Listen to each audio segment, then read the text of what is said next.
Tarih boyunca pek çok imparatorluk kuruldu, pek çok kral tüm dünyaya hükmettiğini sandı.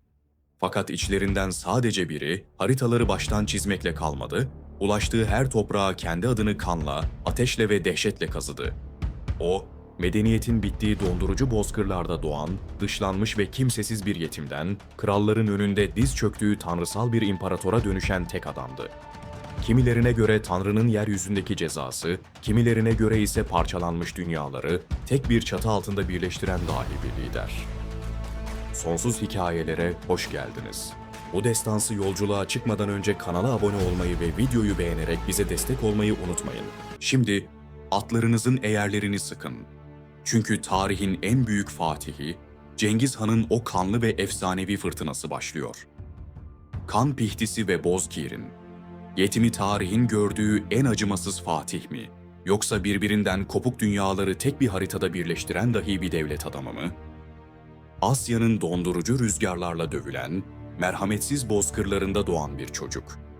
Hiçbir şehri, hiçbir sarayı, hatta sığınacak bir çadırı bile yokken, at sırtında dünyayı dize getiren, Büyük Okyanus'tan Doğu Avrupa'ya kadar uzanan, tarihin bitişik sınırlara sahip en büyük imparatorluğunu kuran bir efsane. Karşınızda, adını duyduğunda kralların titrediği, şehirlerin anahtarlarını savaşmadan teslim ettiği o yenilmez isim, Cengiz Han. Yıl 1162. Onon Nehri kıyısında Moğol kabilesinin şefi Yesügey'in bir oğlu dünyaya geldi. Efsaneye göre bebek sağ avucunun içinde aşık kemiği büyüklüğünde bir kan pıhtısıyla doğmuştu. Şamanlar bu alameti hemen yorumladı. Bu çocuk dünyayı kana bulayacak büyük bir savaşçı olacaktı.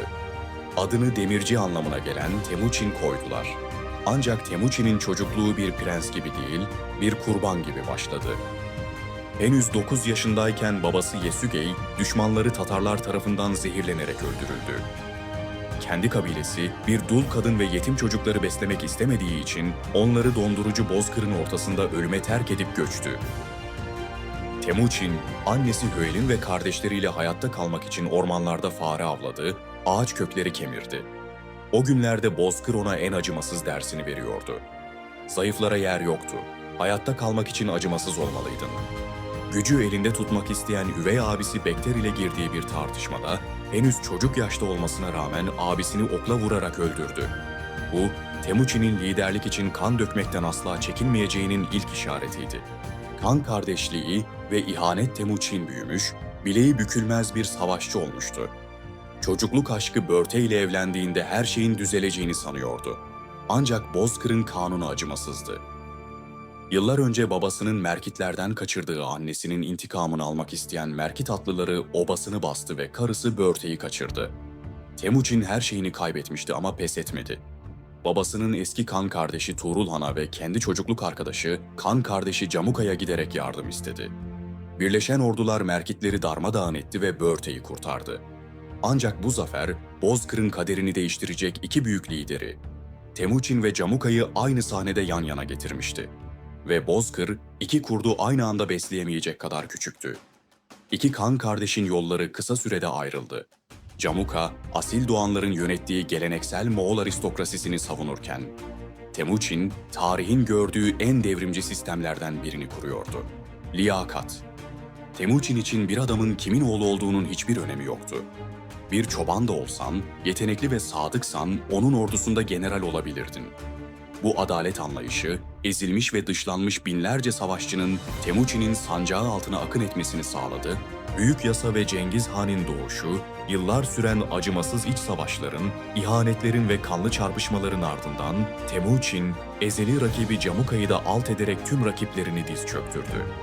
Düşman kabileleri köleleştirmek yerine hayatta kalanları kendi ordusuna entegre edip hepsine Moğol adını verdi.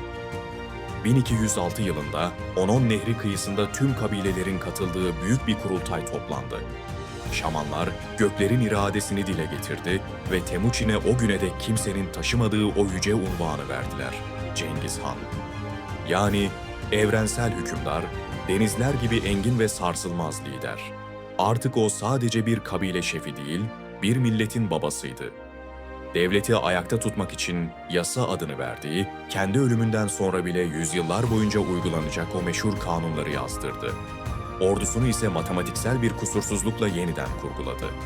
Onbaşılar, yüzbaşılar, binbaşılar ve 10.000 atlıdan oluşan tümenler.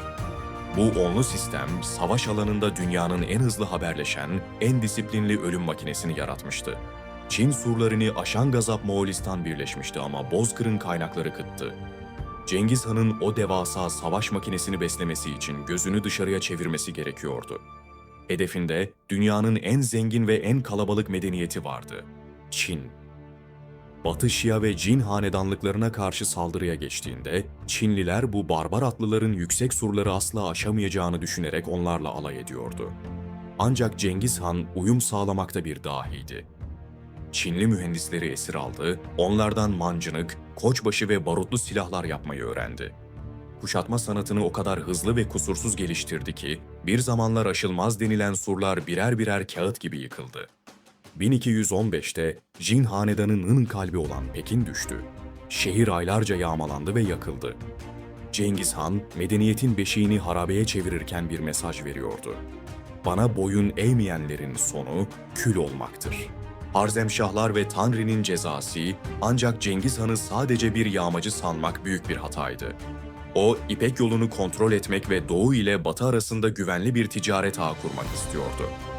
1218'de İslam dünyasının en güçlü imparatorluklarından biri olan Harzemşahlara değerli eşyalarla dolu devasa bir ticaret kervanı gönderdi. Fakat Otrar şehrinin kibirli valisi bu tüccarları casuslukla suçlayıp hepsini idam ettirdi.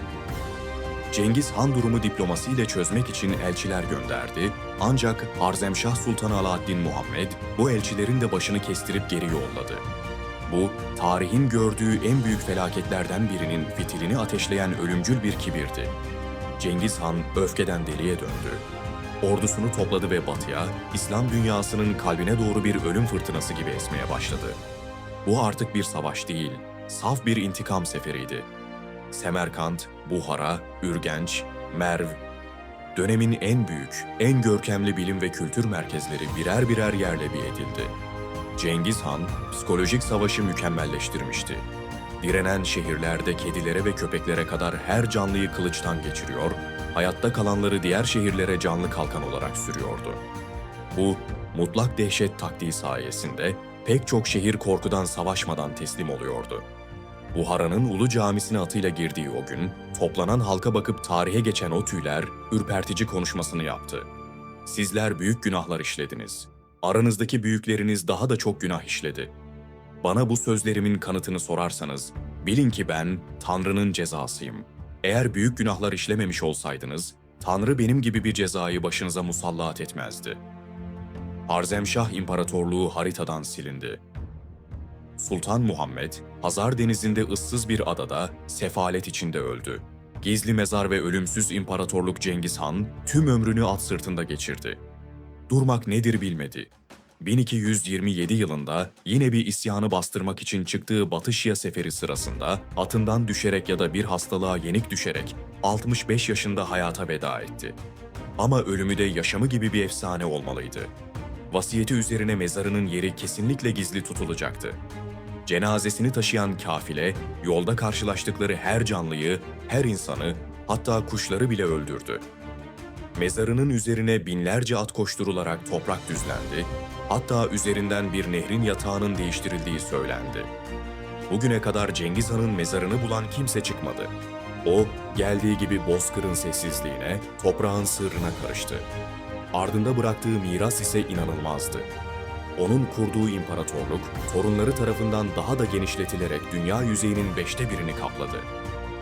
Pax Mongolica, yani Moğol barışı sayesinde, tarihte ilk kez bir insan, Asya'nın bir ucundan diğerine elinde bir kese altınla tek başına soyulmadan seyahat edebilirdi. Matbaa, barut ve pusula onun açtığı ticaret yollarından Avrupa'ya taşındı ve modern dünyanın temelleri atıldı. Avucunda bir kan pıhtısıyla doğan o dışlanmış yetim çocuk, sadece sınırları değil, insanlık tarihinin akışını değiştirdi. Gittiği her yere ölüm götürmüş olabilir ama geride tek bir dünyaya bağlanmış yepyeni bir çağ bıraktı. O, sadece Asya'nın değil, Dünya tarihinin gelmiş geçmiş en büyük, en acımasız ve en dahi fatihiydi. Cengiz Han. Sonsuz hikayelerde bir destanın daha sonuna geldik. Tarihin tozlu sayfalarında yaptığımız bu efsanevi yolculuğu beğendiyseniz, videoyu beğenmeyi ve yeni belgeselleri kaçırmamak için kanala abone olmayı unutmayın. Bir sonraki bölümde hangi Fatih'in hikayesini dinlemek istersiniz? Yorumlarda buluşalım. Tarihle kalın.